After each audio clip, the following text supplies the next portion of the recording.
बिजवडी सरकार पशुधन दवाखाना बनलाय खाजगी डॉक्टरांचा अड्डा। होय, सध्या बिजवडीतील सरकारी दवाखाना वेगळ्याच कारणामुळे चर्चेत आहे। बिजवडी पशुधन दवाखाना हा श्रेणी 2चा दवाखाना असून या दवाखान्याच्या अखत्यारीत 9 गावे येतात। सदर दवाखान्याने पशुपालकांना मोफत सुविधा देणे अपेक्षित असताना बिजवडी सरकारी दवाखान्यामध्ये खाजगी डॉक्टरांचा वापर करून बिजवडी पशुधन डॉक्टर दवाखान्याच्या चाव्यात खाजगी लोकांच्या हातात देत आहेत। सरकारी औषधे वापरून प्रॅक्टिस करणारे बोगस डॉक्टर सरकारी डॉक्टरच्या सहाय्याने व्यवसाय करत आहेत व सरकारी पैशांचा चुराडा करून सामान्य पशुपालकांची लूट करत आहेत।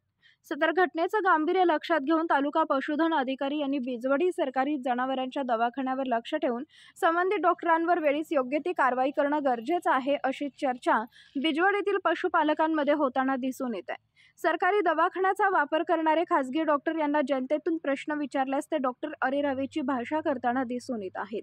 आपण पाहत होता मानदेश न्यूज, आवाज मानदेशाचा।